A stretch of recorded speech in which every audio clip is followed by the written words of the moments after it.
Selamat siang Bapak dan Ibu sekalian. Terima kasih telah bergabung dalam acara webinar hari ini yang diselenggarakan oleh PT Minapadi Investama Sekuritas. Saya Hendru. Dan pada siang hari ini kita akan membahas topik yang sangat menarik, yaitu melihat prospek kinerja BRMS di semester 2 2024 dan juga tahun 2025. Hari ini kita akan mendengarkan pemaparannya langsung dari narasumber kita, dari orang dalamnya langsung ya Pak, dari Bapak Herwin Hidayat selaku Director dan Chief Investor Relation Officer dari PT Bumi Resources Minerals Tbk. Ditemani oleh Bapak Andre Setiawan selaku Head of Analyst Research di Minapadi Investama Sekuritas.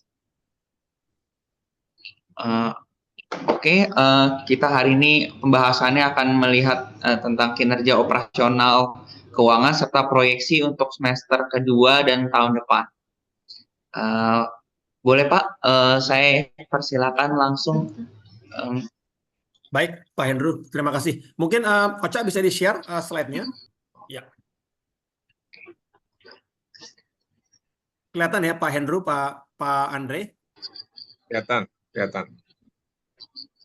Jelas ya Pak Andre ya, Pak Hendro ya. Jelas. Baik. Terima kasih Pak. Mungkin saya mulai saja Pak Hendro dan Pak Andre. Iya, silakan Pak. Ya, pertama-tama terima kasih waktunya dari tim Minapadi Investama Sekuritas ya, Pak Andre Setiawan, Pak Hendro dan tim. Terima kasih waktunya. Hari ini kami akan memaparkan kinerja produksi dan kinerja keuangan Bumi Resources Minerals yang tikernya di Indonesia itu sebagai BRMS ya. Baik, mungkin kita mulai Ocha dengan slide selanjutnya. Baik, jadi ini sekilas Bapak dan Ibu ya. Ini adalah 5 aset utama yang kami operasikan saat ini. Jadi dapat dilihat yang pertama itu adalah proyek tambang emas yang ada di Palu, di Sulawesi ya, kepemilikan kami di situ hampir 100%. Yang kedua adalah proyek tambang tembaga dan emas yang ada di Gorontalo di Sulawesi. Kepemilikan kami 80% di situ ya. Dan memang ini lebih dominan koper atau tembaganya ya dibanding emasnya. Dan ini adalah salah satu alasan mengapa Salim Group itu masuk ke BRMS per tahun 2021 lalu ya. Kemudian yang dua berikutnya adalah 2 aset tambang emas, memang tidak sebesar Palu ya. Yang pertama ada di Banten, PT Suma Heksa Sinergi, dan yang kedua ada di Aceh, Linge Mineral Resources. Kepemilikan kami juga di keduanya itu mayoritas 60-80%. Dan yang terakhir, Dairi Prima Mineral, ini satu-satunya proyek tambang yang non emas, non tembaga ya, tapi ini adalah seng dan timah hitam. Dan kepemilikan kami satu-satunya yang minoritas, yaitu 49%. Sisanya 51% dimiliki oleh perusahaan China, namanya NFC China, China Non-Ferrous Metal Industry, Foreign Engineering and Construction Limited. Disingkat menjadi NFC. Ya, Ocha selanjutnya. Baik, ini sekilas mengenai jajaran direksi di BRMS saat ini ya, Bapak dan Ibu ya. Jadi saat ini, seperti yang diketahui, per Maret 2021 itu jadi saya mungkin lebih awal lagi ya. Di tahun 2021 setelah kami menyelesaikan transaksi right issue perusahaan yang mana grup Salim mulai masuk di situ ya. Maka di Maret 2022 diangkatlah Pak Agus Projosasmito sebagai direktur utama di BRMS ya. Saat ini Pak Agus Projosasmito juga masih menjabat sebagai wakil direktur utama di Aman Mineral Nusa Tenggara dan juga komisaris utama di Aman Mineral Internasional ya, AMMN. Selanjutnya Pak Adrian Wicaksono, itu adalah putranya Pak Agus Projosasmito, juga masuk menjadi direksi di BRMS di bulan Maret tahun 2022 ya. Jadi anaknya Pak Agus ada 2. Yang pertama Pak Aditya, itu ada sebagai direksi di Aman Mineral Nusa Tenggara, dan anak yang kedua Pak Adrian sebagai direksi di BRMS. Baik, selanjutnya per bulan April tahun 2024, artinya tahun ini, diangkat pula, jadi Pak Adrian juga ini saat ini juga masih menjabat sebagai direktur di AP Investment ya.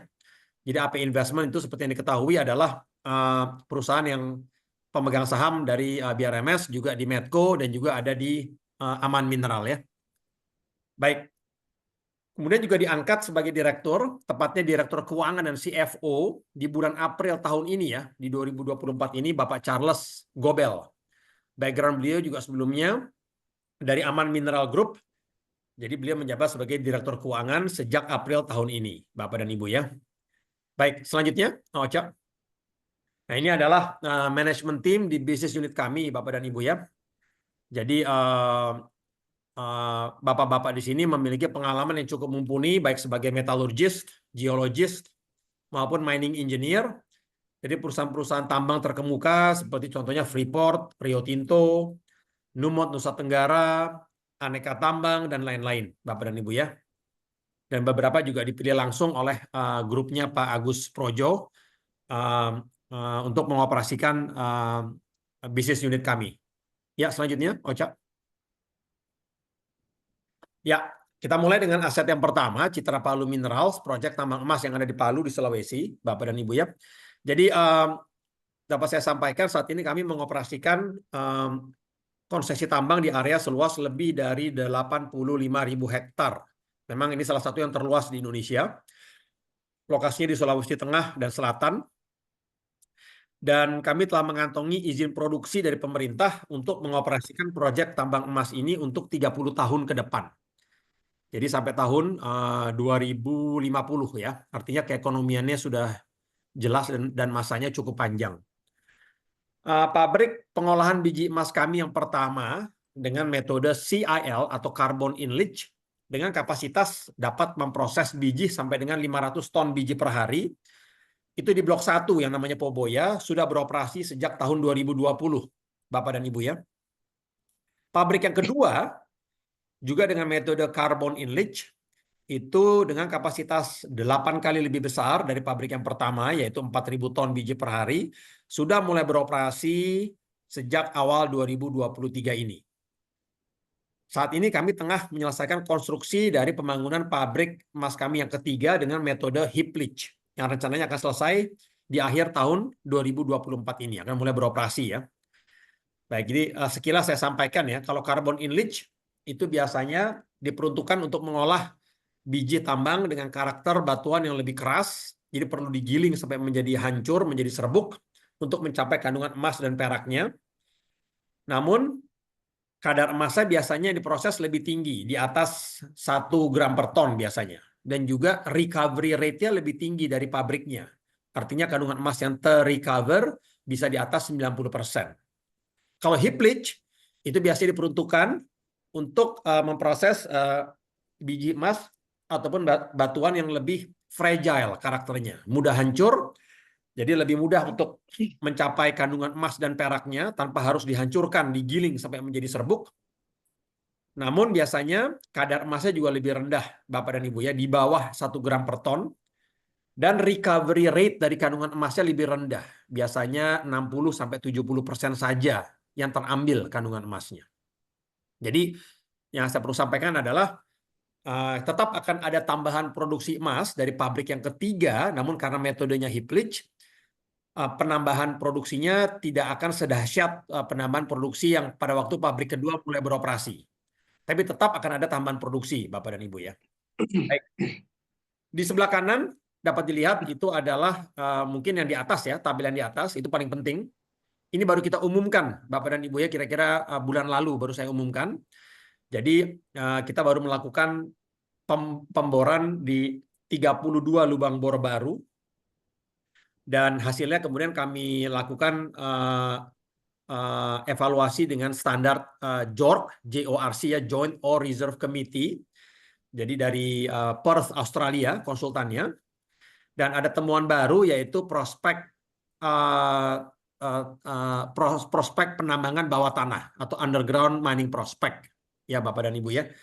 Jadi bisa dilihat di sini dari kadar emas kami tonase, volume ini adalah sumber daya atau resource ya, belum reserve ya. Dari jumlah resource yang sekitar 40 juta ton biji, itu rata-rata kadar emasnya sekitar 3,5 gram per ton. Ya, jadi cukup besar ya, karena memang dapat dilihat yang di atas itu untuk prospek tambang bawah tanahnya saja itu kadarnya 4,9 gram per ton. Kenapa turun sedikit menjadi 3,5 gram per ton? Karena di blend in atau dicampur dengan kadar-kadar yang lebih rendah dari sumber daya yang dari open pit. Baik. Adapun tabel yang di bawah itu adalah tabel cadangan. Ini sudah agak lama ya. Saat ini kami sedang melakukan reevaluasi baru dengan tambahan pemboran yang sudah kami lakukan.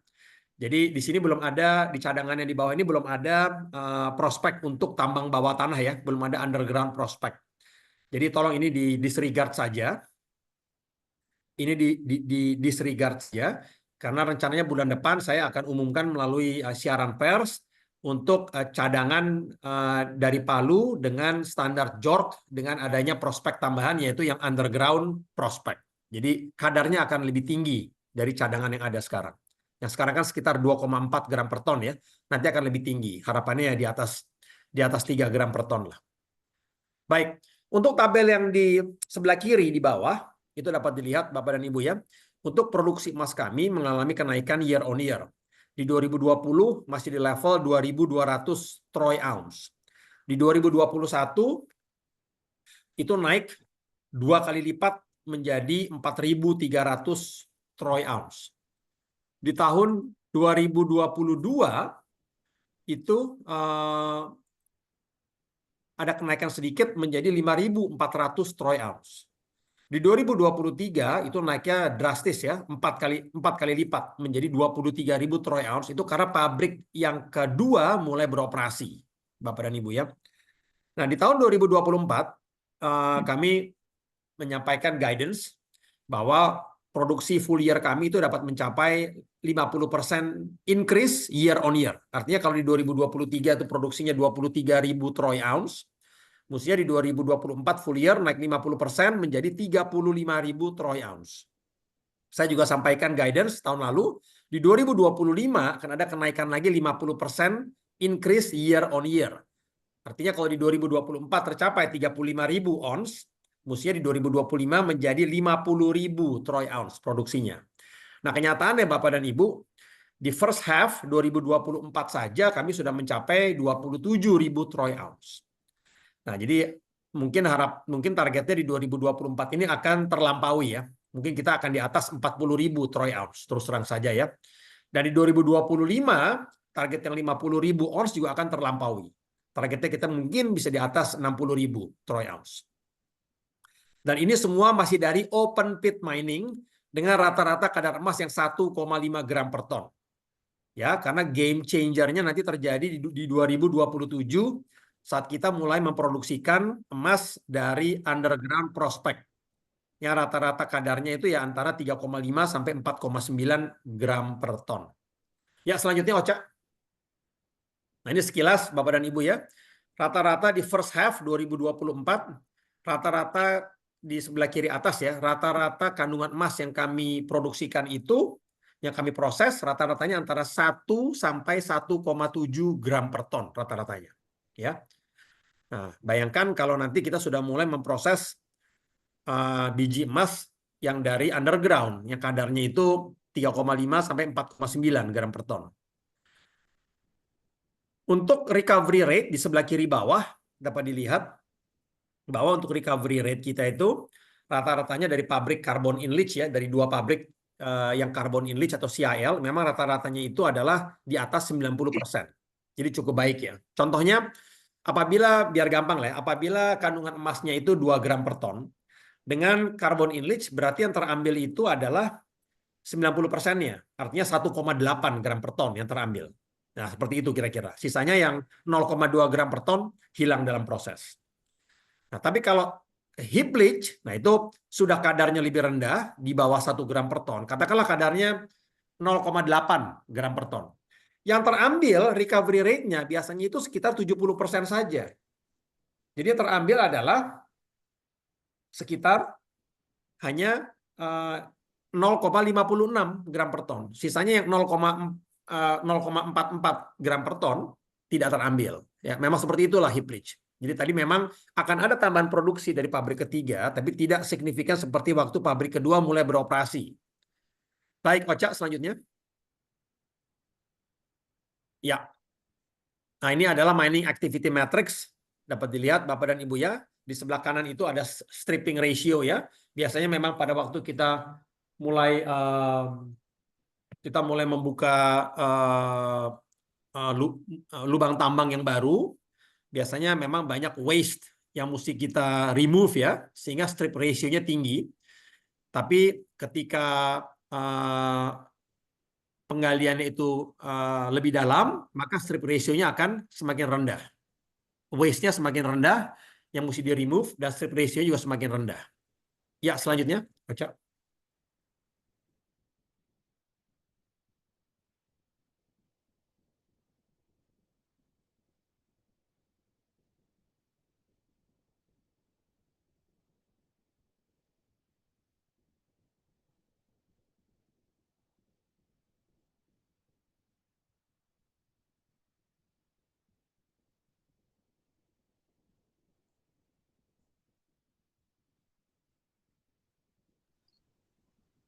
Maaf Pak, mute-nya ke-mute.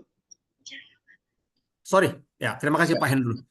Maaf, jadi ini adalah total produksi emas kami untuk semester pertama tahun ini.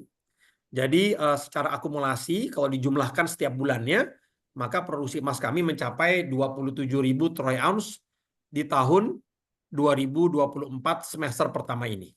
Ya, dan ini sudah melampaui dari full year production di tahun 2023. Baca.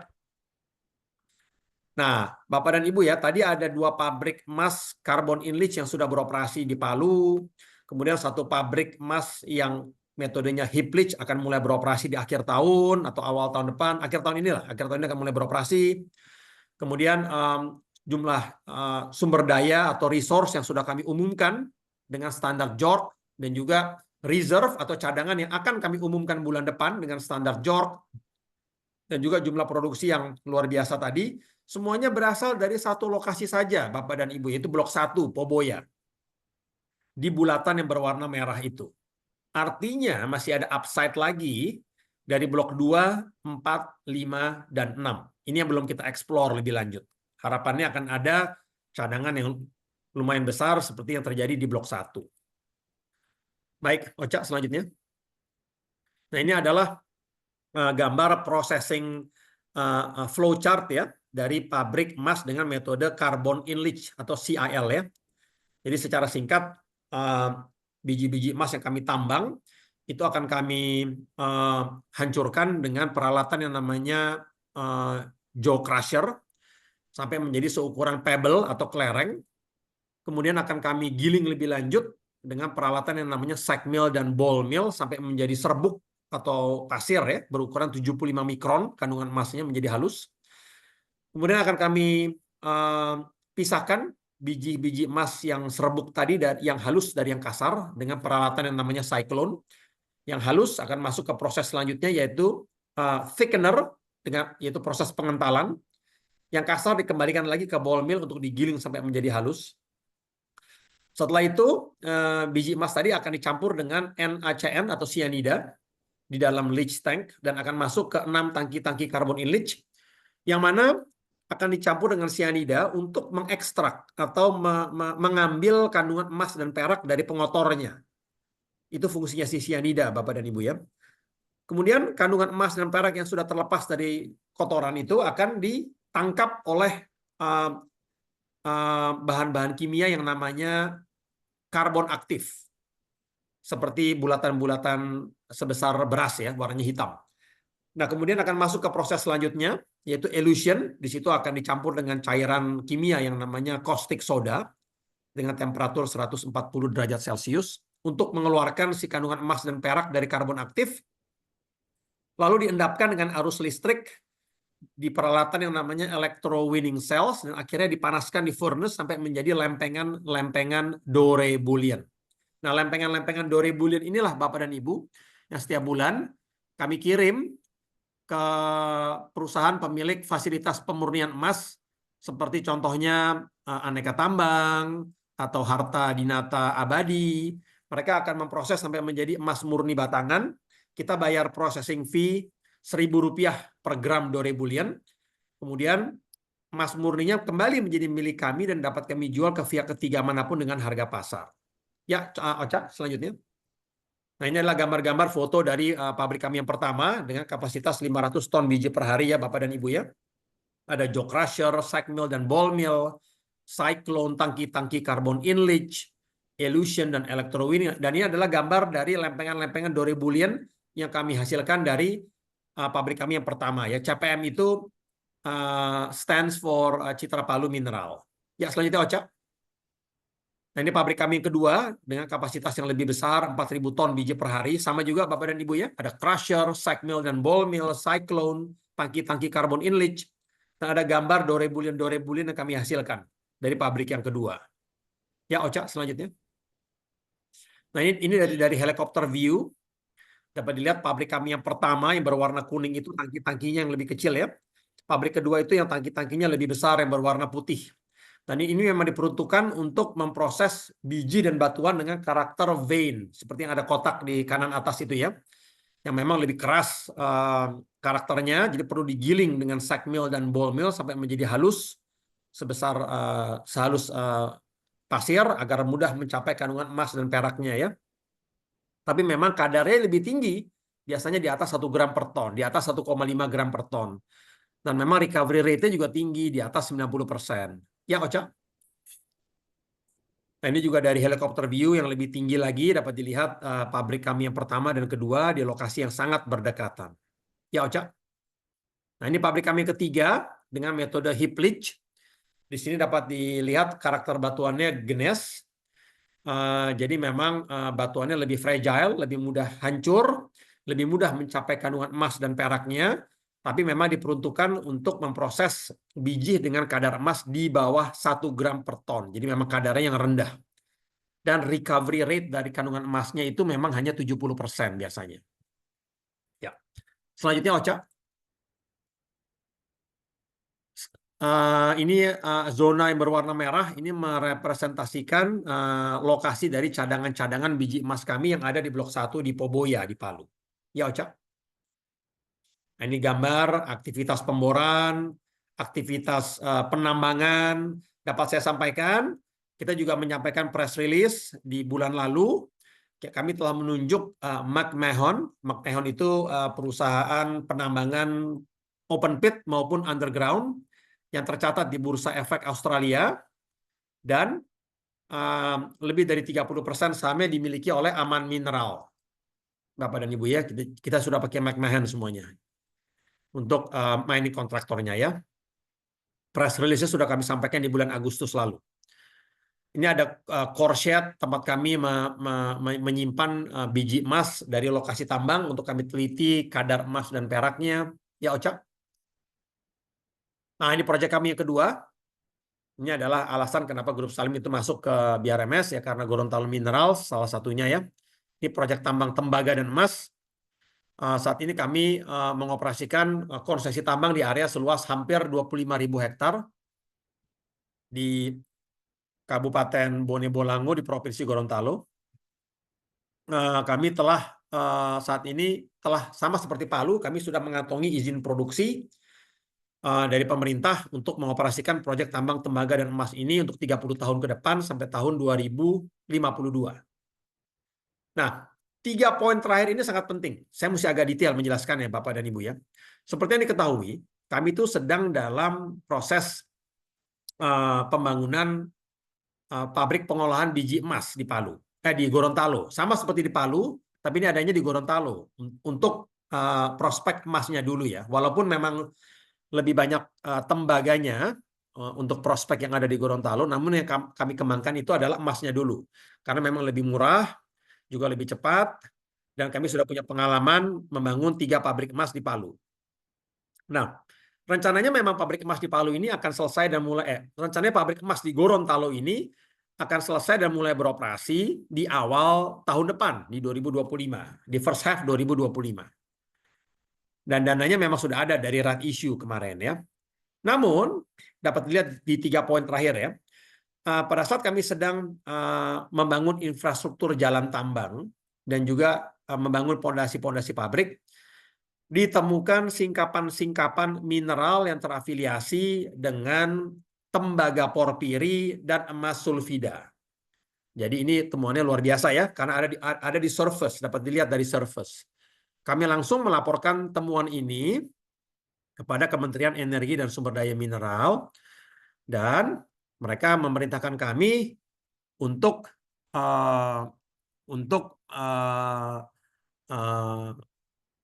merelokasi pembangunan pabrik di lokasi yang steril dari singkapan mineral-mineral tersebut. Dan kami sudah lapor ke OJK dan diminta untuk melakukan RUPS dengan salah satu agendanya rescheduling pembangunan dan pengoperasian pabrik pengolahan biji emas yang ada di Gorontalo. Kami sudah lakukan di RUPS, salah satu agenda di RUPS tahunan kami di bulan April 2024 lalu, dan telah disetujui oleh mayoritas pemegang saham untuk penundaan pengoperasian pabrik emas yang tadinya akan beroperasi di awal 2025, sekarang akan beroperasi di Juni 2026. Ya, karena harus di area yang steril dari adanya temuan singkapan mineral yang terafiliasi dengan tembaga dan emas. Namun berita baiknya adalah kami juga sekarang ini sedang mengeksplorasi lebih lanjut berapa sih jumlah cadangan maupun sumber daya dari temuan singkapan mineral yang terafiliasi dengan tembaga dan emas tersebut yang ada di Gorontalo, dan kami akan umumkan segera temuannya nanti ya. Jadi memang karena ada haknya pemerintah di sini dalam bentuk royalties, Bapak dan Ibu ya. Baik, Ocha dapat selanjutnya. Nah, ini dapat dilihat Bapak dan Ibu, ini salah satu temuan kami di salah satu prospek. Nama prospeknya ini areanya Kayu Bulan. Ini di area pembangunan infrastruktur jalan di area seluas 50 kali 2 meter. Jadi kami temukan ini ada singkapan mineral yang terafiliasi dengan tembaga di sini. Dapat dilihat itu vein-nya, uratnya sangat jelas yang di bawah itu ya, kotak di bawah. Dan itu adanya memang di surface, dapat terlihat dengan jelas di jalan dan juga di dinding jalan ya. Ya, selanjutnya Oca. Nah, temuan yang kedua, ini di area yang berbeda, namanya area Sungai Mak di Gorontalo. Di sini di area seluas 30 kali 4 meter, ini juga singkapan mineral yang terafiliasi dengan tembaga porfiri juga ini. Jadi dapat dilihat itu ada benar-benar di surface di jalan dan juga di dinding jalan, dan uratnya vein terlihat dengan sangat jelas ya. Ya, selanjutnya, Ocak. Baik. Nah, ini adalah temuan kami yang ketiga ya. Ini ada di area pembangunan pabrik emas yang ada di area yang namanya Motomboto. Di sini juga dapat dilihat itu ada singkapan-singkapan mineral yang terafiliasi dengan emas sulfida di sini. Jadi emas sulfida itu yang kadarnya lebih tinggi biasanya ya dibanding emas oksida. Nah, jadi ketiga temuan ini yang menyebabkan kami harus segera melakukan eksplorasi lebih lanjut untuk menyimpulkan berapa luas cadangan dan sumber daya baru ini, dan juga merubah lokasi dari pembangunan pabrik. Ya, Oca. Ya. Benar ya. Baik.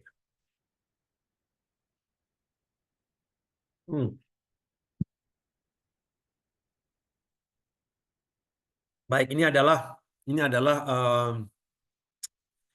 beberapa fasilitas infrastruktur ya. Beberapa fasilitas infrastruktur dari di Gorontalo Mineral, khususnya ini adalah area kantor, kemudian ada tempat korslet atau penyimpanan biji dan batuan yang kami ambil dari lokasi tambang, dan laboratorium ini adanya di kota Gorontalo. Ya, kantornya sudah siap beroperasi, sudah kami bangun. Ya, selanjutnya Oca.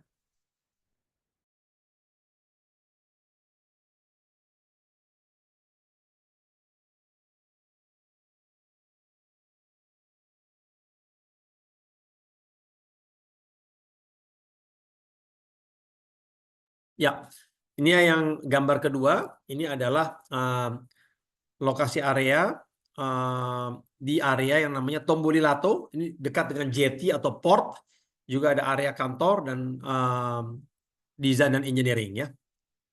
Baik, selanjutnya, Ocha. Nah, ini dari helikopter view dapat dilihat base camp atau mes karyawan dan kantor yang ada di prospek Sungai Mek, bagian dari konsesi Gorontalo, kemudian aktivitas pemboran dan juga core shed. Sekali lagi tempat kami menyimpan biji dan batuan yang kami ambil dari lokasi tambang untuk kami evaluasi kadar emas dan tembaganya. Ya, Ocha.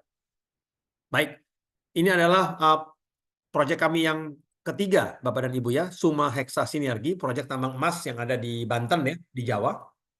Memang di sini konsesi areanya seluas 7.200 hektar di Lebak di Banten. Sama seperti Palu dan Gorontalo, Suma Heksa Sinergi sudah mengantongi izin produksi untuk 20 tahun ke depan sampai dengan tahun 2039. Sudah ada izin sudah mendapatkan persetujuan untuk studi kelayakan dari pemerintah, sudah mendapat persetujuan untuk izin lingkungan dari pemerintah, dan juga kami sudah mendapatkan sertifikasi untuk cadangan dan sumber dayanya dari KCMI, Komite Cadangan Mineral Indonesia. Di sebelah kanan dapat dilihat itu tabel cadangan dan sumber dayanya ya. Jadi, sorry, sebentar Bapak.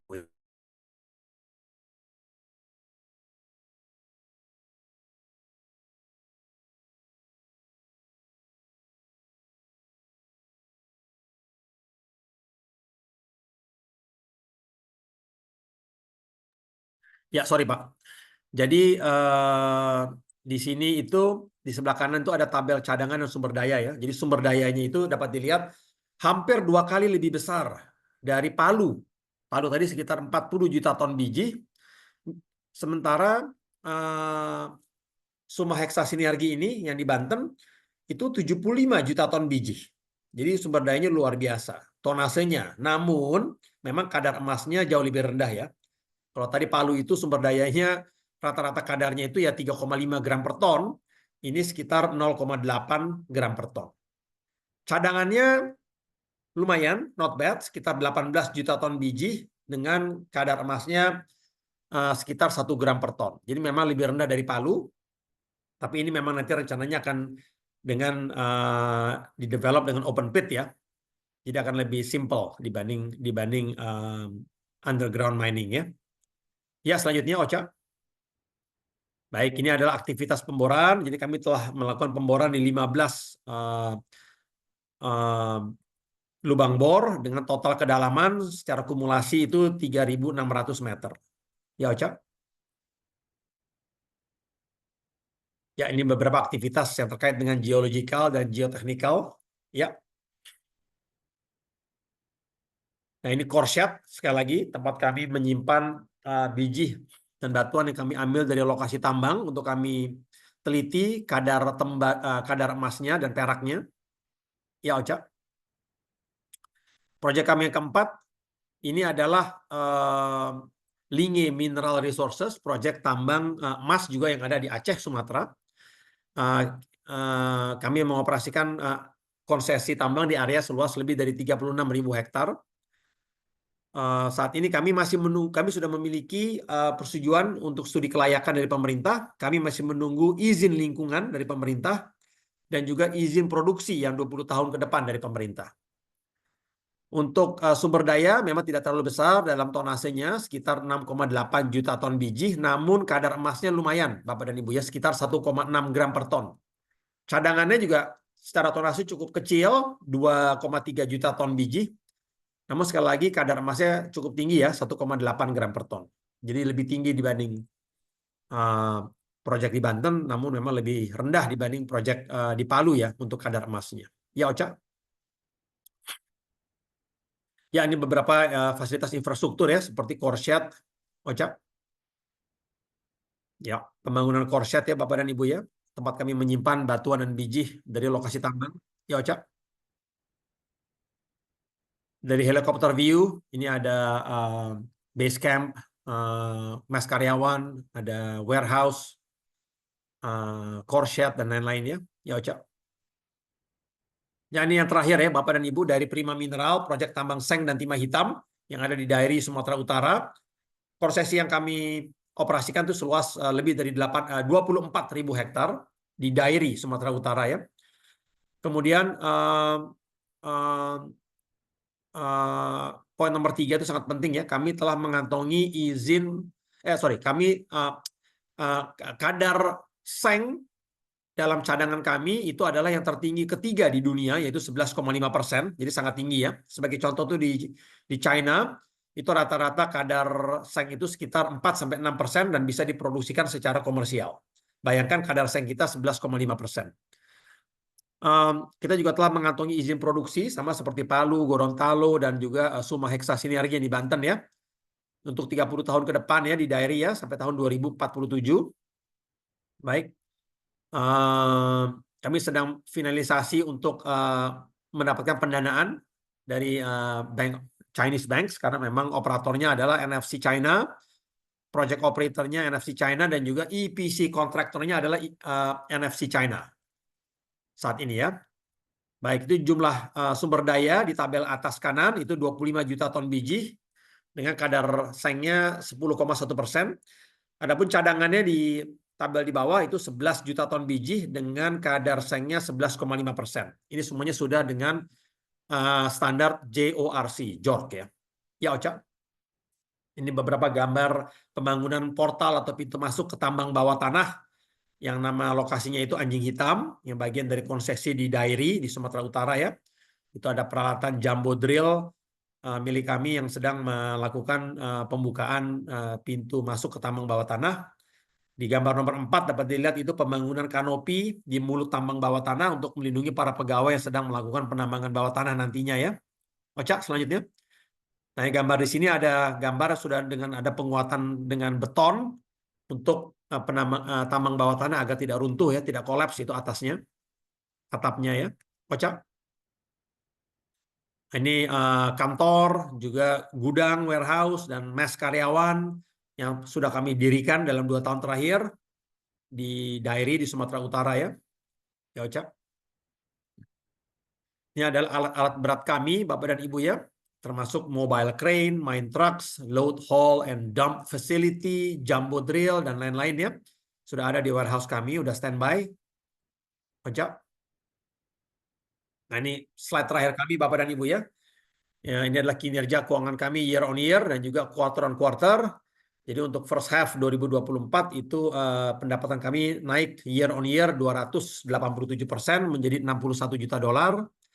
Net profit juga naik year on year 70% menjadi 9,5 juta dolar.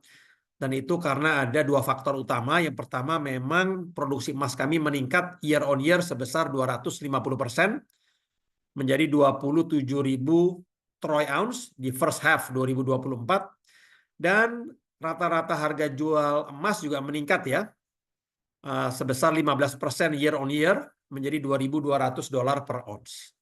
Ya, demikian Bapak dan Ibu sekilas mengenai kinerja perusahaan pada semester pertama di tahun 2024. Saya kembalikan ke Pak Hendru dan Pak Andre untuk sesi selanjutnya. Oke, Pak Herwin, terima kasih Pak atas penjelasannya yang sangat jelas. Sebentar lagi sebelum kita lanjutkan ke sesi selanjutnya, nanti ada Pak Andre dan juga Pak Herwin yang kita akan sama-sama berbincang bersama. Udah ada banyak pertanyaan dari teman-teman dari Minapadi Investama Sekuritas. Nanti kita akan pilih 3 pertanyaan terbaik, dan juga nanti 3 pertanyaan terbaik itu akan mendapatkan hadiah RDN senilai 50.000 yang akan langsung ditransferkan ke rekening dana nasabah dari masing-masing. Oke, jadi nanti akan kita pilih ya Pak untuk pertanyaan-pertanyaan, tapi nanti kebanyakan pasti pertanyaannya akan kita coba jawab. Jika ada waktu yang memungkinkan, kita akan jawab semaksimal mungkin. Oke, boleh lanjut, boleh langsung saya akan berikan kepada Pak Andre Setiawan. Ya. Bersama Pak Herwin.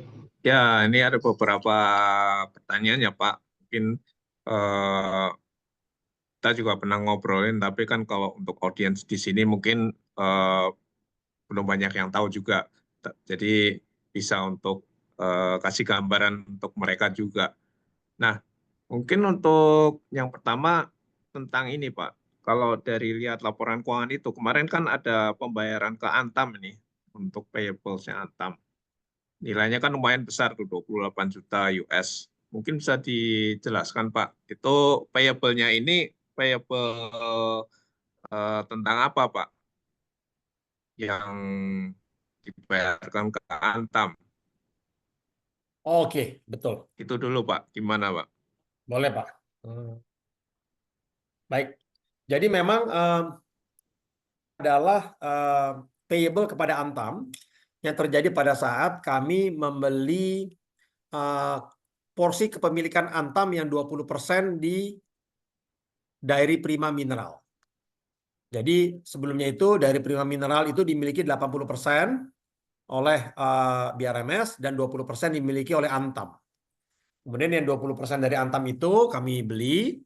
Nah, kemudian setelah kami memiliki 100%, kami jual 51%-nya ke NFC China yang saat ini sebagai partner dan project operator kami. Kami masih retain minoritas yaitu 49%. Jadi memang story-nya adalah kita akan lebih banyak fokus kepada prospek emas dan tembaga ya. Walaupun seng dan timah hitam tetap kami anggap sebagai mineral yang penting. Tapi memang kepemilikan kami minoritas di situ. Nah, jadi kami sudah melakukan sebagian pembayaran pada waktu itu ya, saya lupa ya. Jadi saya lupa jumlah biayanya itu kalau nggak salah sekitar 50 juta US dollar sekian kalau nggak salah yang kita mesti bayar ya, 50 juta US dollar sekian, di atas 50 juta. Kita langsung selesaikan hampir setengahnya, maka sisanya adalah 28 juta dolar yang belum dibayarkan. Jadi dari 28 juta dolar itu ya, jadi kalau nggak salah kita tuh harus bayar tuh tadinya payable ada 54 juta dolar kalau saya nggak salah. Jadi kita udah bayar sebagian besar sekitar 20 sekian juta dolar, maka sisanya kalau nggak salah pada itu ada 32 juta dolar, dan sisa yang 32 juta dolar itu kami bayarkan sekitar 4 juta dolar itu dengan internal cash flow kami selesaikan di tahun 2023, dan sisanya 28 juta dolar itu kami lunasi dengan pinjaman dari Bank Permata. Jadi sudah lunas pinjamannya, tagihan ke Antam sudah lunas. Demikian, Pak. Oke. Oke. Nah, kemudian untuk utilisasi nih, Pak. Yang plan kedua ini kan udah lumayan ya, udah operasional cukup lama. Sampai sekarang ini udah berapa persen, Pak, utilisasinya? Kemudian untuk yang plan ketiga ini kan rencananya kemungkinan akhir tahun ini juga mulai operasional. Ekspektasinya akan beroperasi produksinya itu berapa hingga akhir tahun, Pak, yang di Palu ini? Iya, iya. Pertanyaannya bagus sekali, Pak Andri. Bagus sekali pertanyaannya. Jadi, Pak, betul, Pak. Plan kami yang kedua, itu kapasitasnya, Pak, sampai dengan 4.000 ton biji per hari. Artinya dia mampu menerima input biji untuk diproses 4.000 ton biji per hari. Yang keluar menjadi output, menjadi emas, adalah tergantung tentunya kandungan emasnya itu sendiri. Makin tinggi grade emasnya, makin besar volume produksi emas yang dihasilkan dari pabrik tersebut. Nah, pabrik yang kedua, Pak, itu baru mencapai full capacity 4.000 ton biji per hari, itu di bulan April tahun 2024 ini, Pak. Baru dia mencapai full capacity, yaitu 4.000 ton biji per hari. Sebelumnya memang bertahap ya, jadi dari mulai beroperasi di tahun 2023, awal ya itu dari mulai 500 ton per hari, naik sedikit menjadi 1.000 ton per hari, kemudian naik lagi menjadi 2.000, kemudian 2.500, 3.000, dan akhirnya mencapai 4.000 ton per hari, itu di April 2024 ini, Pak. Itu pabrik kedua. Artinya saya yakin di tahun 2025 pastinya pasti akan ada kenaikan karena si pabrik kedua tadi yang sudah full capacity mulanya sejak Januari, Pak Andre. Sementara kalau yang di tahun 2024 baru April mulanya full capacity. Oke, itu dulu ya. Pabrik yang ketiga, Pak Andre. Nah, pabrik yang ketiga yang Hiplich itu akan mulai beroperasi targetnya di akhir tahun ini, Pak, di kuartal keempat tahun ini, di akhir tahun ini. Sekarang sudah mungkin sekitar 80% lah selesai, Pak. Tapi Hiplich ini memang lebih simpel lah, Pak, prosesnya. Nah, kita akan mulai dengan kapasitas sejujurnya kita akan mulai dengan kapasitas mungkin nantinya di 500 ton biji per hari dulu, Pak. Kemudian akan naik dari 500 ton per hari, mungkin naik menjadi 1000 ton per hari, mungkin di kuartal pertama tahun depan ya, Pak ya. Kemudian nanti mungkin di kuartal ketiga tahun depan mungkin akan naik menjadi targetnya menjadi 2000 ton per hari, Pak. Dan ini kita akan coba terus di 2000 ton per hari untuk ke depannya, Pak. Tapi ini memang bisa di-expand sampai ke 4000 ton per hari. Namun kita akan lihat dulu, Pak, apakah dengan 2000 ton per hari sudah bisa dioptimalkan, Pak. Nah, yang saya perlu sampaikan adalah biji emas yang kami proses, Pak, dari pabrik yang Hiplich yang ketiga ini adalah biji-biji emas dengan kadar emas di bawah 1 gram per ton, Pak. Jadi rata-ratanya itu antara 0,5 sampai 0,8 gram per ton. Jadi biji emasnya itu sangat rendah, tapi tetap mesti kita proses, Pak. Karena akan terbuang percuma kalau tidak diproses. Nah, dan recovery rate-nya Hiplich itu juga lebih rendah, Pak. Artinya kandungan emas yang katakanlah tadi 0,8 gram per ton, yang akan terambil kandungan emasnya itu rata-ratanya hanya 70%, Pak. Jadi kalau 70% dikali dengan 0,8, yang terambil tadi ya hanya 0,56 gram per ton, Pak. Kira-kira seperti itu, Pak. Jadi tetap akan ada tambahan produksi, Pak, emas di tahun 2024 akhir lah, 2025 awal lah, Pak. Namun tidak akan berdampak yang dahsyat seperti pada waktu si pabrik emas kami yang kedua mulai beroperasi, Pak. Tapi tetap akan terlihat, Pak, ada tambahan emas di produksi dan juga di pendapatan kami nanti, Pak. Oke, jadi mungkin kalau ngelihat yang pabrik kedua bisa diasumsikan untuk pabrik ketiga tuh mungkin butuh waktu kira-kira setahun juga untuk 100% ya Pak utilisasinya. Bagus pertanyaannya, Pak. Kalau pabrik yang kedua karena itu carbon in leach ya CIL, memang untuk menjadi full production itu kita perlu waktu yang agak lama, Pak. Sekitar 9 bulan sampai 12 bulan, Pak ya. Tapi kalau pabrik yang Hiplich itu untuk menjadi full capacity lebih cepat, Pak. Biasanya kurun waktunya 4 sampai 6 bulan sih, Pak. Tapi untuk yang kadar lebih tinggi itu nantinya akan diolah juga di yang Hiplich enggak, Pak? Apa Hiplich hanya untuk yang kadar rendah? Betul, Pak. Jadi yang Hiplich hanya diperuntukkan untuk yang berkadar di bawah 1 gram per ton, Pak. Oke. Yang di atas 1 gram per ton, apalagi nanti, Pak, di tahun 2027, Pak Andre. Pada waktu kami mulai memproduksikan dari prospek underground, yang kadarnya itu di atas 3,5 gram per ton, rata-ratanya sekitar 4,9 gram per ton itu ya. Itu semua dari kedua pabrik carbon in leach yang sudah ada sekarang, Pak. Tidak perlu tambahan kapasiti, Pak. Karena open pit prospek kami yang 1,5 gram per ton yang selama ini kami operasikan, itu udah mulai depleting, Pak, di tahun 2028, Pak. 2029 lah. Jadi untuk kompensasi mengantisipasi penurunan cadangan dari open pit, makanya ditemukanlah prospek underground yang harus mulai dioperasikan, Pak. Oke. Dan ini prosesnya lebih cepat, Pak Andre ya, karena orang suka salah, Pak. Kadang-kadang tuh contohnya, Pak ya, ada yang tanya ke saya kemarin, Pak ya, ini penting juga nih, Pak. Saya sampaikan ke Bapak ya. Sebentar ya, ada pertanyaan nih dari Ashmore nih, Pak. Oke, jadi banyak yang kira, Pak,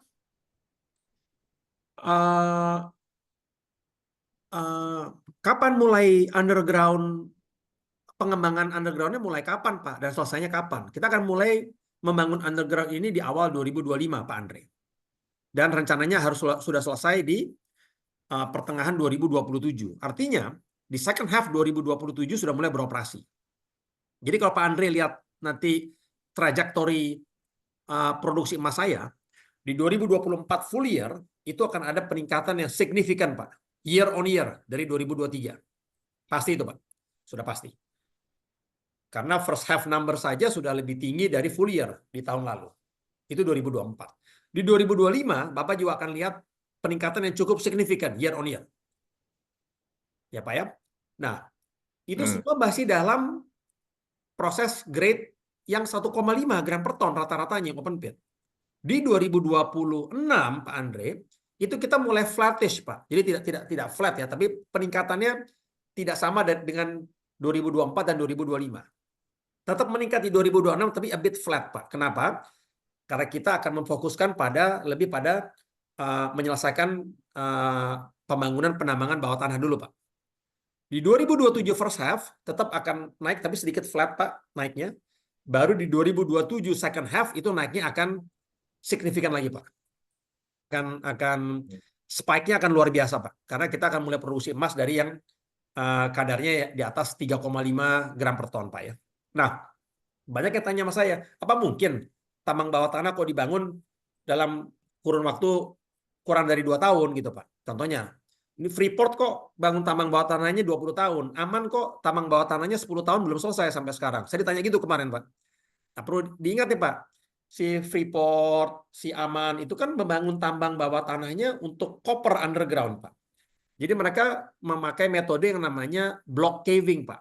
Block caving itu banyak tunnel yang dibuat, Pak, di tambang bawah tanahnya, Pak. Dan jarak antara konstruksi jalan di tambang bawah tanah antara jalan dengan antara portal atau mulut tambang bawah tanah sampai ke ore body, sampai ke lokasi cadangan itu jauh, Pak. Kalau di underground, tapi kalau di gold underground kita pakai metode yang namanya long hole open stopping with backfill, Pak. Jadi beda prosesnya. Jadi dalam tambang bawah tanahnya lebih simpel, Pak. Jarak antara portal atau mulut tambang sampai ke ore body itu lebih dekat, Pak. Dan kita tinggal mengikuti jalur vein atau uratnya, Pak. Jadi lebih penambangannya juga lebih tepat sasaran, Pak. Lebih murah dan lebih cepat, Pak. Seperti itu, Pak. Oke. Nah, tadi kan mungkin dari sisi revenue ekspektasinya ya kurang lebih 50% ya untuk tahun depan ya dibandingkan tahun ini. Nah, kalau dari sisi net profit-nya gimana, Pak? Apakah simetris sama-sama 50% kenaikannya atau asumsinya itu kan kalau marginnya bisa di-maintain di sekarang ini, net profit-nya itu kan kalau nggak salah marginnya 13-15% kira-kira.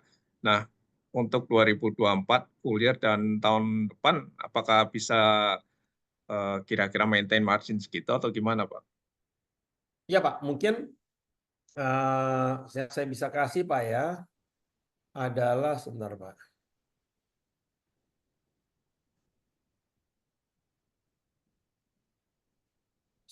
Yang saya bisa kasih guidance dari produksi dulu, Pak ya.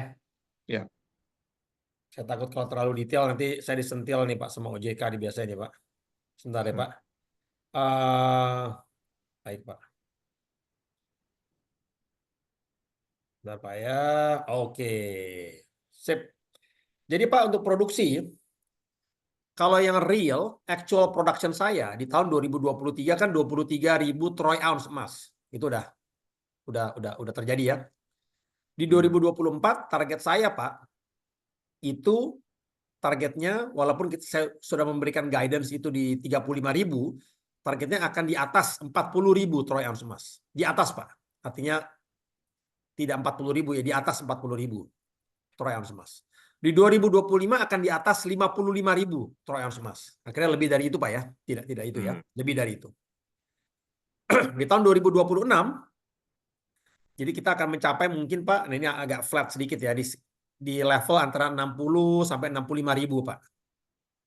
Ya, di atas 65.000 lah. Di tahun 2026 di atas 65.000 lah. Nah, di 2027 mungkin kita di atas 70.000, Pak. Karena kan baru second half mulai beroperasi, Pak. Baru 2028 tuh targetnya sudah di atas 110.000 troy ounce emas, Pak. Karena semuanya sudah dari underground. Tapi saya sangat konservatif. Artinya dari angka yang saya sampaikan ke Bapak itu, kita bisa tidak hanya mencapai, kita bisa melampaui semuanya, Pak. Nah, kalau mencari revenue kan gampang, tinggal Bapak kali dengan asumsi harga emas Bapak kan.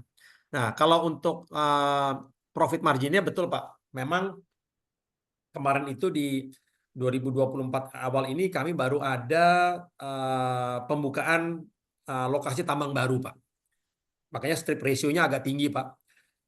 Karena biasanya apa namanya Pak, si waste-nya juga lebih besar Pak ya, lebih banyak yang mesti di-remove.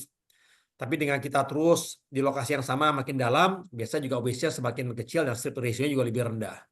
Harapannya Pak, tidak lebih kecil dari profit margin yang ada sekarang lah Pak. Kalau nggak di-maintain tentunya lebih tinggi Pak, lebih tinggi lah. Oke. Tapi ini asumsinya masih yang dari proyek yang di CPM ya Pak, yang Palu ya? Betul Pak, betul. Ini Semuanya. baru dari satu blok saja Pak, blok 1 yang namanya Poboya. Betul Pak Andre, di Palu. Berarti angka-angka tadi belum termasuk yang Gorontalo ya, kalau nanti udah operasional Pak? Belum Pak, Gorontalo baru, belum, betul. Gorontalo baru akan masuk nanti di 2026 Pak, di second half 2026 Pak. Second half akan masuk di semester kedua 2026. Tapi di Gorontalo itu kita nggak banyak Pak ya, karena kita juga rencananya itu heap leach Pak, heap leach, dan mungkin kapasitas pabriknya itu kita akan mulai dengan kapasitas 500 ton biji per hari dulu Pak. Walaupun targetnya nanti kapasitasnya di 1.000 sampai 2.000, tapi kita mulai dengan 500 ton biji per hari dulu Pak. Jadi akan ada penambahan produksi Pak, tapi nggak banyak Pak, nggak banyak dari Gorontalo. Kalau yang Kertas sama Linggel gimana Pak? Itu masih belum Pak. Sejujurnya Pak, yang saya bisa sampaikan ke Bapak seperti ini Pak. Kalau untuk pabrik emas yang ketiga di Palu yang heap leach, itu nggak ada masalah dengan capex-nya Pak. Kita sudah ada dari dana hasil right issue yang pertama kemarin Pak. Ya, dan akan mulai beroperasi di akhir tahun ini Pak. Kalau untuk pabrik emas yang di Gorontalo yang akan mulai beroperasi di Juni 2026, second half lah 2026, juga nggak ada masalah Pak dengan fundingnya karena ada dari dana hasil right issue yang kedua Pak. Nah, memang betul Pak, yang belum ada sumber pendanaannya ada 3 Pak. Gorontalo Copper, Suma Hexa Sinergi yang ada di Banten emas, dan Linge Mineral Resources Aceh emas. Nah, 3 itu memang belum ada sumber pendanaannya Pak. Jadi fokus kami sampai tahun 2027 lah, itu masih pengembangan prospek emas yang ada di Palu dan di Gorontalo dulu Pak. Apakah itu kalau yang blok lainnya selain yang blok sekarang itu yang di Palu, itu juga akan digarap juga atau yang di Linge dan Kerta dulu Pak? Mungkin Pak, kalau yang di Palu itu sudah mulai berjalan underground prospeknya di tahun 2027 Pak ya. Kita mungkin secara paralel Pak, mungkin saya rasa ya sejak 2025 secara paralel kami akan mulai melakukan pemboran lah Pak, tambahan lah Pak untuk proof up cadangan ataupun sumber dayanya, terutama yang di Linge Pak. Karena di Linge itu masih sangat kecil Pak cadangannya, sekitar 2 juta ton biji Pak. Sumber dayanya juga kecil, 6 juta ton biji. Nah, itu perlu kita lakukan pemboran lagi Pak untuk konfirmasi jumlah cadangannya agar lebih besar Pak. Sehingga lebih ekonomis kalau kita memutuskan untuk mendirikan pabrik di situ Pak. Kalau yang dairy gimana Pak? Oh, kalau dairy udah keluar duit banyak juga kan? Dairy itu memang lebih nanti memang banyak kontrolnya oleh partner kami yang dari China Pak ya. Jadi saat ini kami sedang menunggu untuk pendanaannya Pak. Targetnya itu capex-nya itu mungkin sekitar ini untuk membangun untuk melakukan pembukaan tambang bawah tanah dan juga untuk mendirikan pabrik pengolahan biji seng dan timah hitam sampai menjadi konsentrat Pak ya. Itu sekitar 300 sampai 400 juta dolar lah Pak. Itu targetnya Pak. Nah, dari situ mungkin sebagian besar atau lebih dari 80-85% itu dari loan sindikasi lah Pak, dari China Pak. Sisanya baru dari equity funding, Pak. Artinya dari Prima dari BRMS mesti chip in bagiannya, si Pak siapa satu lagi mesti chip in juga, Pak. Si siapa namanya, si NFC China, Pak. Yang sisanya yang 15% lah, itu dibagi dua jadinya ya. Dia 51, kita 49%. Karena bank-bank China itu menganggap PT dari Prima Mineral kayak perusahaan Cina, Pak. Karena memang 51% dimiliki oleh NFC China. Mereka sebagai direktur utama, direktur keuangan, dan direktur operasi, Pak. Kita hanya punya satu direktur, yaitu direktur HR dan legal. Kemudian mereka juga sebagai EPC kontraktor NFC China. Jadi nanti uangnya dari bank masuk ke Dairi, numpang lewat, langsung ke kontraktornya lagi, Pak, untuk bangun pabrik. Harapannya dengan mereka menganggap bahwa obligornya adalah Chinese company, kita bisa mendapat pendanaan yang lebih murah. Begitu, Pak ya. Oke, kalau untuk capex-nya sampai akhir tahun ini rencananya berapa, Pak? Terus realisasinya udah berapa persen? Terus untuk tahun depan gimana? Jumlahnya kira-kira berapa, Pak? Ya, kalau untuk sampai 2026, Pak, memang kita belum perlu tambahan capex baru, Pak ya. Kecuali memang kalau mau memulai penambangan bawah tanah tadi, Pak ya. Itu yang sedang kami hitung dan kami akan rilis angkanya segera, Pak ya, capex dan juga sumber pendanaannya. Tapi kalau untuk sampai 2026 itu kan fokusnya lebih untuk pembangunan pabrik emas yang ketiga di Palu dan pabrik emas di Gorontalo, Pak. Kalau pabrik emas yang di Palu sudah ada dananya dari dana rat issue kemarin, Pak. Itu kami alokasikan kira-kira sekitar 70 juta dolar, Pak. Untuk tidak hanya untuk bangun pabrik yang ketiga di Palu, tapi juga untuk pemboran, Pak. Kita melakukan pemboran di Palu juga untuk menambah cadangan, Pak, yang sudah kami umumkan ada 3 kali temuan cadangan dari hasil pemboran, Pak. Semuanya masih open pit ya kemarin tuh di tahun 2024 kemarin, Pak. Nah itu kemudian juga untuk fasilitas infrastruktur pendukung, Pak, seperti tambahan mes karyawan, penambahan fasilitas pengolahan limbah dan lain-lain, Pak ya. Itu sudah kami alokasikan dari rat issue yang pertama untuk pabrik emas yang ketiga di Palu. Untuk pabrik emas yang kedua, pabrik emas yang di Gorontalo itu dari rat issue yang kedua, Pak. Capex-nya sekitar ya hampir 100 juta dolar, Pak. Itu juga untuk termasuk pemboran, Pak, di Gorontalo, Pak, untuk menambah jumlah cadangan dan sumber daya, Pak. Kemudian juga bangun pabrik, Pak, pabrik emas di Gorontalo, dan fasilitas pendukung, Pak, seperti jalan. Nah, jalannya nggak main-main, Pak. Sekitar 32 km panjangnya dari pelabuhan Tombolilato sampai ke lokasi tambang Gorontalo.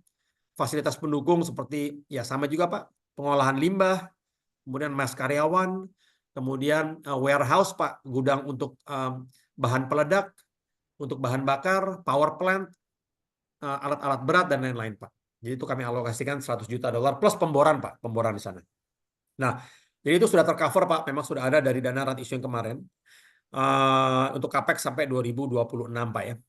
Nah, tinggal kalau untuk kita melakukan penambangan bawah tanah, nah itu yang sedang kami hitung, Pak, capex-nya. Sudah ada sih, Pak, sudah ada gambaran, tapi nanti mungkin bisa kita disclose mungkin in 2 weeks lah, Pak, in 2 weeks time, Pak ya. Karena selain sambil mencari sumber pendanaannya, Pak,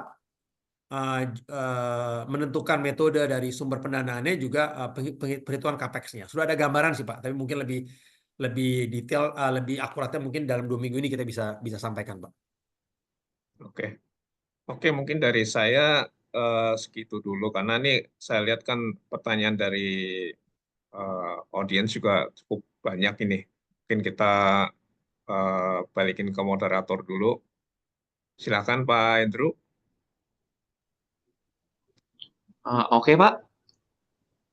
Sangat detail ya tadi ya Pak Herni dan Pak Andre. Nah, ini kita ada beberapa pertanyaan nih Pak dari audiens yang hari ini datang nih Pak. Boleh kita lihat sambil.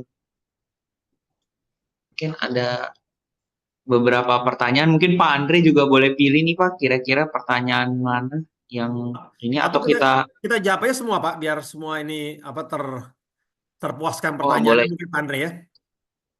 Secara singkat gitu, Pak Andre ya. Iya, boleh Pak. Boleh, Pak. Oke, kalau jadi ya, saya lihat nih yang pertama ya, untuk menyikapi gejolak harga komoditas, Apakah perusahaan akan melakukan ekspansi? Jika ya, potensi dari ekspansi tersebut bagaimana? Terima kasih atas kesempatan. Ya, ini bagus pertanyaannya. Jadi memang saat ini memang kami lebih banyak melakukan ekspansi secara organik. Artinya dari portfolio aset-aset yang sudah ada. Apa yang kami lakukan? Terlepas dari produksi emas yang terus meningkat sampai tahun 2026 dari open pit mining activity kami di Palu, kita juga melakukan ekspansi dengan mulai bermaksud untuk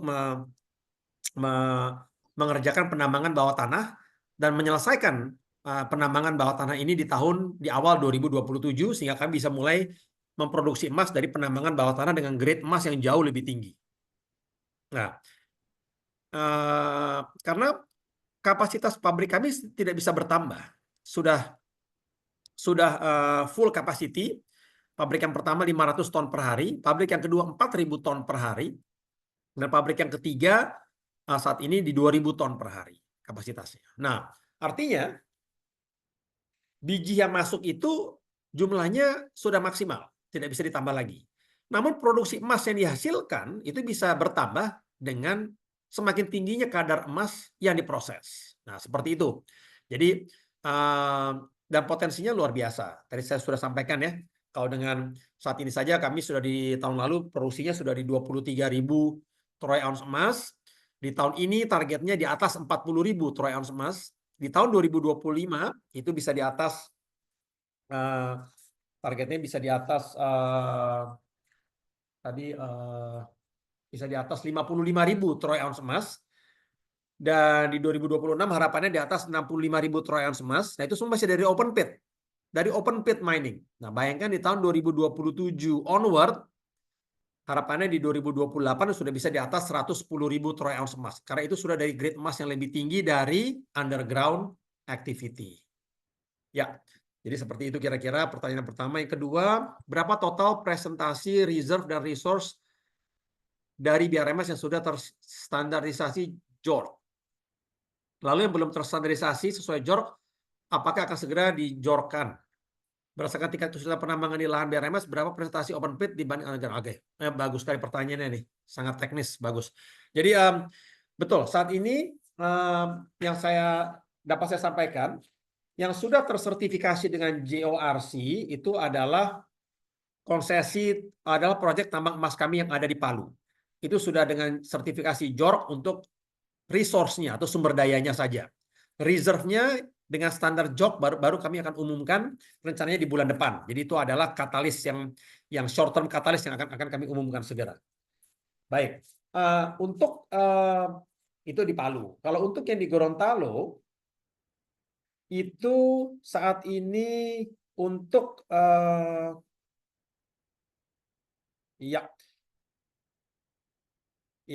Gorontalo itu saat ini memang masih dengan standar KCMI, Komite Cadangan Mineral Indonesia. Jadi belum JORC.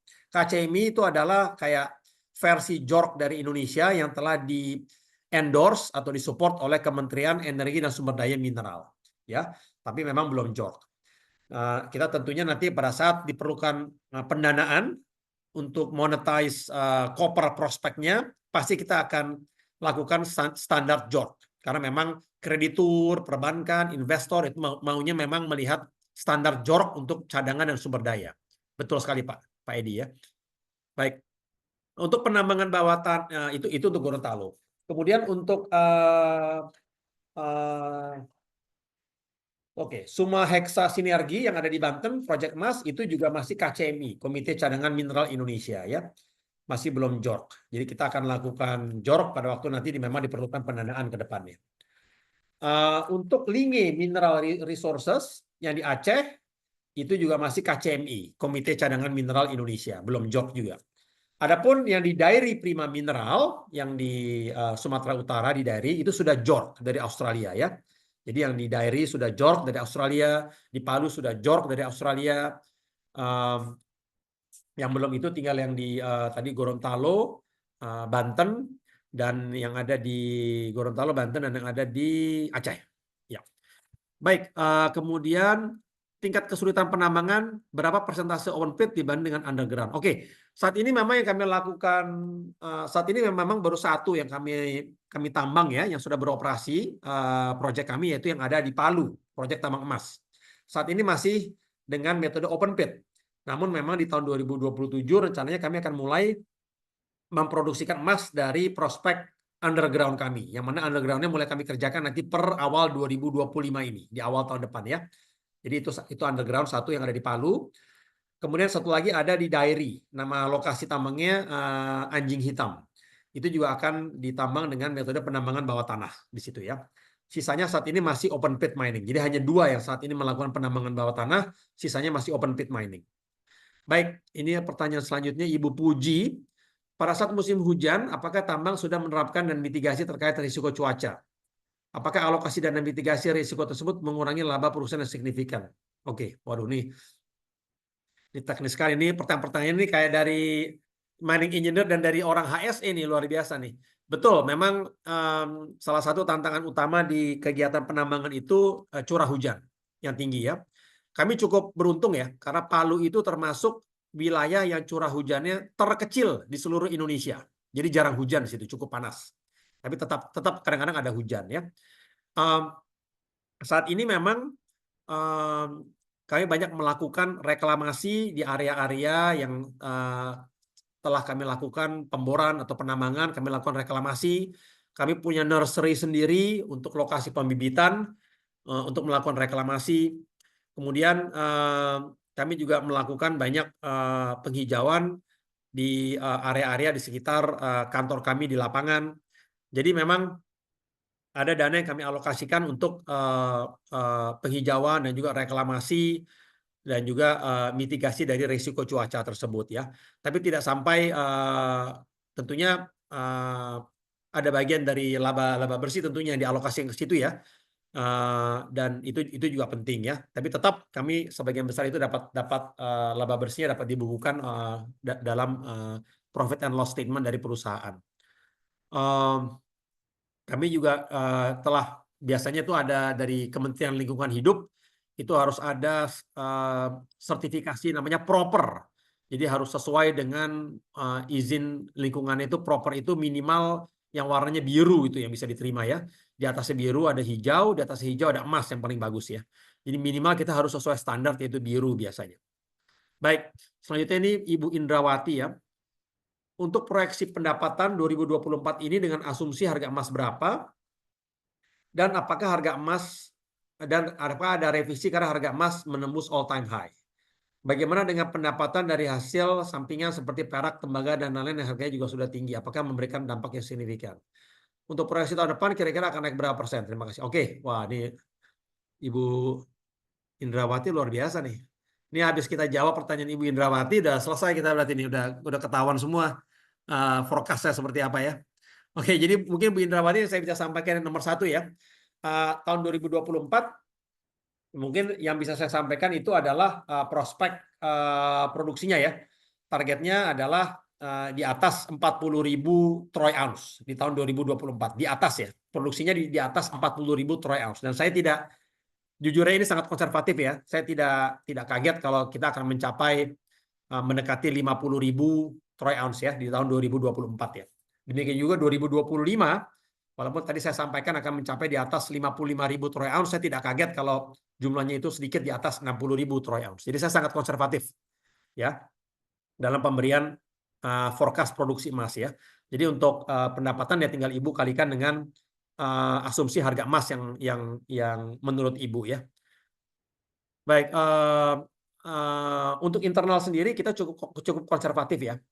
Kami untuk internal kami menerapkan proyeksi harga emas itu di angka 2.100 sampai 2.300 dolar per troy ounce ya. Jadi walaupun sekarang sudah di angka di atas 2.500 ya, tetap kita pakai 2.100 sampai 2.300 saja. Oke. Kemudian pertanyaan nomor 2, bagaimana dengan pendapatan dari hasil sampingan seperti perak, tembaga, dan lain-lain yang harganya juga sudah tinggi? Apakah memberikan yang signifikan?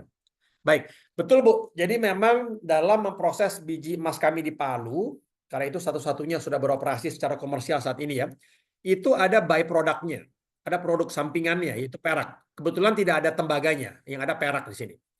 Dan itu juga tetap dalam prosesnya akan terpisahkan dari emas dan akan kami jual juga. Ya, jadi pada waktu si Dore Bullion yang kami produksikan itu kami kirim. Jadi Dore Bullion yang kami hasilkan itu isinya adalah sekitar 30-40% emas. Sisanya yang 70-60% itu perak dan pengotor lainnya. Nah, kemudian si Dore Bullion itu kami kirim ke 2 perusahaan, Bu. Kalau ke Jakarta itu ke Aneka Tambang di Pulau Gadung, Jakarta Timur.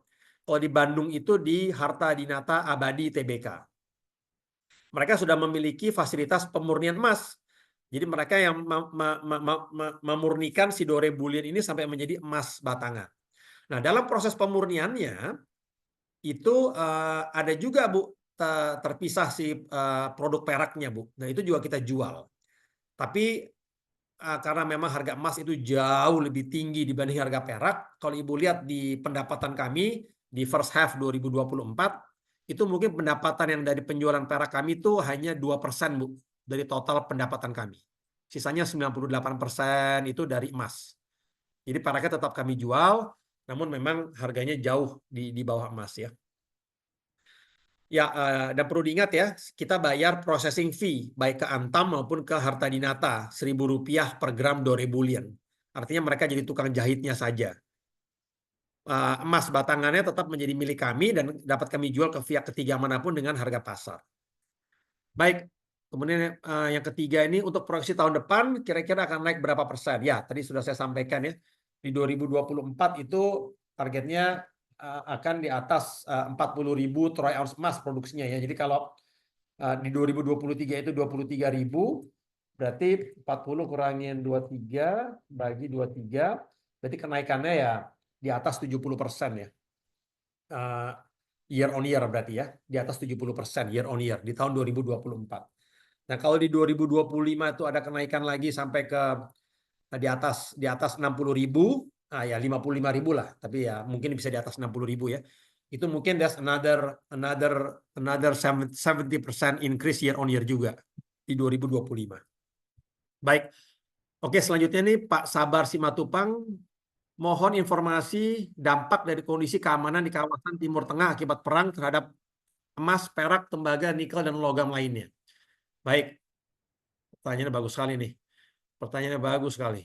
Ya, jadi memang saya lihat gini Pak, dengan kondisi geopolitikal saat ini ya, perang di Timur Tengah, di Gaza ya, antara Iran dengan siapa Israel, kemudian juga antara Rusia dengan Ukraina yang terus berlanjut ya. Jadi ada ketidakpastian kondisi politik dan juga ekonomi. Biasanya di saat-saat seperti ini orang memilih emas sebagai investasi super aman atau investment safe haven. Nah, karena ada tambahan permintaan akan emas, biasanya harga emas juga akan meningkat, Pak. Itu yang pertama. Nah, saya lihat kecenderungannya itu The Fed di tahun ini berapa kali juga memang telah mengumumkan penurunan suku bunganya. Biasanya kalau The Fed itu menurunkan suku bunganya, harga komoditas termasuk emas juga akan meningkat, Pak.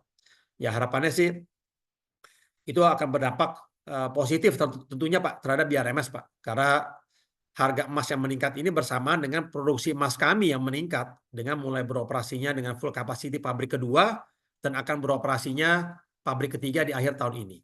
Ya, demikian Pak ya. Kemudian baik Pak Denny Kristianto, tantangan produksi tahun 2025, apakah dari sisi penambangan akan terus bertambah?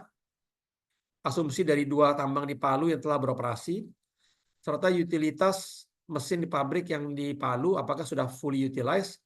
Apakah harga emas secara internasional akan naik terus tercermin pada ASP pada harga jual dari BRMS?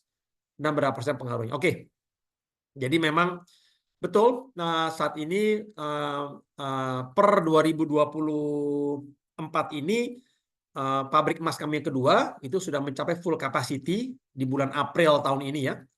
Dan pabrik emas kami yang ketiga akan mulai beroperasi di akhir tahun ini. Artinya di tahun 2025 sudah akan ada 3 pabrik yang beroperasi. Jadi yang 2 itu carbon in leach dengan kadar emas tentunya yang lebih tinggi dan recovery rate yang lebih tinggi.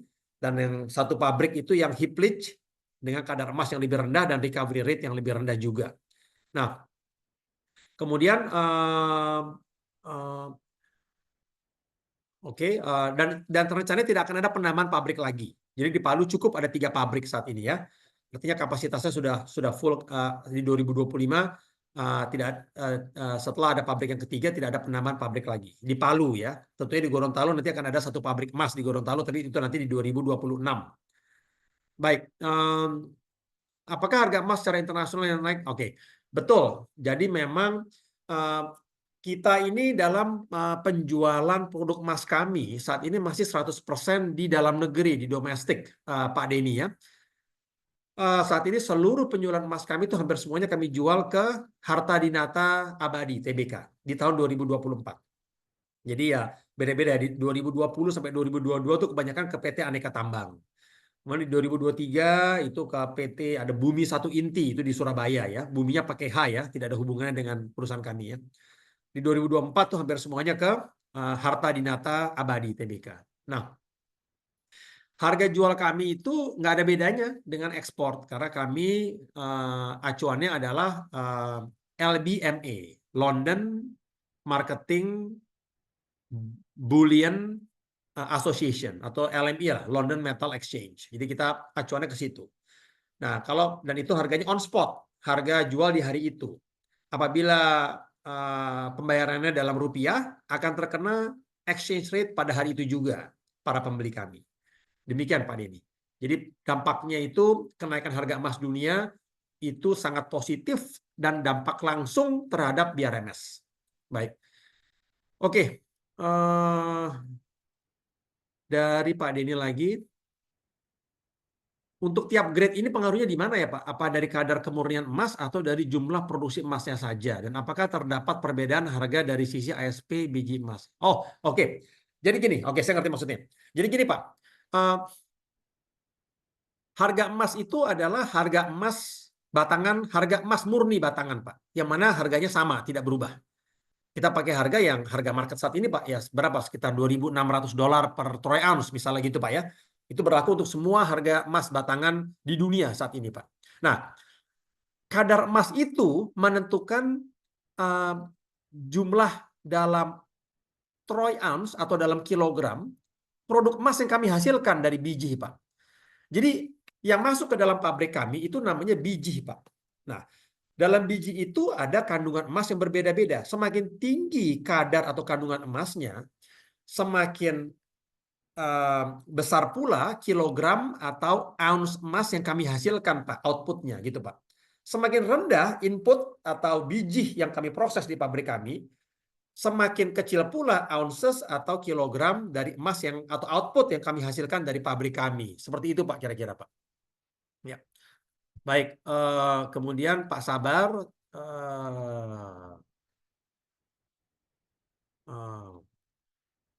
Oke, ini pertanyaannya ke Mina Padikanya nih. Kira-kira target price BRMS berapa ya Pak? Mungkin ini saya ke Pak Andre dan Pak Hendru untuk menjawabnya mungkin ya. Pertanyaannya ke Mina Padi. Ya. Oke, untuk target price-nya, kemarin itu terakhir saya research report saya itu targetnya 244. Tapi itu dari kinerja first half ya. Nah, untuk yang sekarang kan udah mendekati 300 tuh. Jadi udah tercapai dan mungkin saya akan nunggu dari PRMS untuk menyampaikan laporan keuangan yang untuk periode September ya.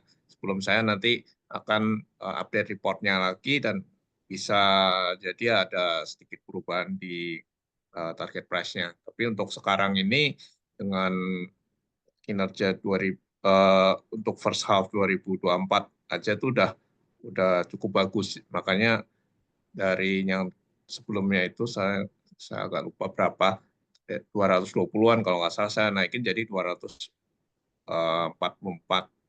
Dan kemungkinan kalau nanti yang untuk 9 bulan ini juga bagus, itu bukan tidak mungkin ada revisi naik juga nantinya. Tapi untuk sekarang ini kurang lebih target price saya sih udah tercapai. Kita lihat aja apakah harga emas terus naik, karena itu juga jadi katalis positif juga buat BRMS juga ke depannya. Dan juga untuk selesainya pabrik ketiga di Palu ini juga akan menambah output juga nantinya, dan itu pun akan jadi katalis positif buat BRMS, dan otomatis kalau kinerjanya semakin baik, ya target price-nya juga akan bergeser naik juga nantinya. Ya kita tunggu saja. Mungkin Pak Erwin bisa kasih gambaran kira-kira rilis kapan Pak, yang laporan keuangan September Pak? Ya, betul. Jadi Pak ada betul. Terima kasih Pak Andre. Jadi ada 3 short term katalis Pak yang akan segera terjadi Pak di akhir tahun ini Pak ya. Sampai akhir tahun ini Pak ya. Yang pertama tentunya kami akan announce JORC Reserve di Palu yang baru, yang termasuk prospek underground miningnya Pak. Itu dari Australia. Kami akan umumkan segera di bulan depan Pak. Ya. Kemudian itu yang pertama. Yang kedua tentunya kinerja keuangan Q3 atau kuartal ketiga 2024 Pak. Kami juga akan segera umumkan Pak di Q4 tahun ini Pak. Dan itu akan sangat meningkat kinerjanya, year on year akan luar biasa Pak. Dan yang ketiga Pak, tentunya kami juga akan announce setelah penyelesaian pabrik pengolahan biji emas kami yang ketiga Pak di Palu dengan metode heap leach, itu akan kami announce juga Pak setelah selesai dan siap beroperasi Pak. Jadi itu 3 katalis utama Pak yang bisa kita sampaikan untuk short term-nya Pak. Tentunya untuk medium term-nya adalah Pak, ya adalah itu Pak. Ada 2 Pak. Yang pertama si pabrik emas di Gorontalo yang targetnya akan mulai beroperasi di Juni 2026 dan mulai beroperasi dan berproduksinya emas dari underground prospect di Palu Pak. That's gonna be the game changer. That's gonna be the huge one Pak. Demikian Pak Andre. Ya. Terima kasih. Oke, ya mungkin udah nggak ada lagi pertanyaan ya dari audiens. Mungkin untuk berikutnya saya kembalikan ke moderator, Pak Hendru. Silakan. Oke, Pak Andre dan juga ya Pak Herwin. Terima kasih Pak untuk kesempatan hari ini. Mungkin ada closing statement dari Pak Herwin dan juga Pak Andre selaku analis. Mungkin dari Pak Erwin ya, saya kasih kesempatan Pak untuk closing statement-nya Pak. Ya Pak, Silakan. closing statement. Baik. Ya Pak, pertama-tama Pak Andre dan Pak Hendru, terima kasih atas kesempatannya untuk arrange video call dengan para buy side di hari ini. Sangat rapi dan pertanyaannya juga sangat tidak hanya terstruktur tapi sangat tajam pertanyaannya. Kelihatannya sangat aware dengan dunia ini, sektor tambang nih, klien-kliennya Pak Andre nih. Itu yang pertama. Yang kedua, tadi itu Pak saya sampaikan lagi short term katalis dari perusahaan yang akan segera kami umumkan. Yang pertama, jumlah cadangan dengan standar JORC dari Australia untuk cadangan di Palu yang akan segera kami umumkan, dengan ada tambahan tentunya underground atau penambangan bawah tanah yang mana grade-nya jauh lebih tinggi dari yang ada sekarang. Itu segera kami umumkan di bulan depan. Yang kedua tentunya kinerja keuangan kuartal ketiga tahun 2024 yang segera akan kami umumkan juga, dengan tentunya kinerja yang jauh lebih baik year on year. Dan yang terakhir adalah penyelesaian pabrik pengolahan biji emas kami yang ketiga di Palu dengan metode heap leach juga akan kami umumkan pada saat nanti mulai beroperasi di akhir tahun ini. Itu untuk short term katalis. Adapun untuk medium term katalis adalah penyelesaian dan mulai beroperasinya pabrik emas di Gorontalo di second half 2026 dan juga mulai beroperasinya tambang bawah tanah di Palu dengan grade emas yang sangat tinggi ya, 3,5 sampai 4,9 gram per ton. Artinya akan ada tambahan produksi yang signifikan di Palu mulai tahun 2027 nanti. Ya, demikian dari closing statement dari kami. Terima kasih Pak Hendru dan Pak Andre. Terima kasih Pak Herwin atas waktunya. Terima kasih juga kepada seluruh nasabah Minapadi Investama Sekuritas yang hari ini sudah datang. Terima kasih juga ke Pak Andre yang sudah membantu untuk mendiskusi hari ini. Dan juga untuk teman-teman Minapadi semuanya, bersabar, di maksimal H-3 dan minimal H-1 kita akan segera mengumumkan pertanyaan terbaik, 3 pertanyaan terbaik yang akan mendapatkan RDN senilai 50.000 yang akan langsung ditransfer ke rekening nasabah masing-masing. Jadi ditunggu ya untuk hasil pemilihan pertanyaannya, nanti akan dipilih langsung ya oleh Pak Herun dan juga Pak Andre. Terima kasih. Terima Oke, kasih, Pak. Terima kasih, Pak. Untuk webinar hari ini, semoga webinar hari ini bisa bermanfaat bagi teman-teman juga semua di sini. Terima kasih. Terima kasih, Pak. Ya, terima kasih, Pak. Pak.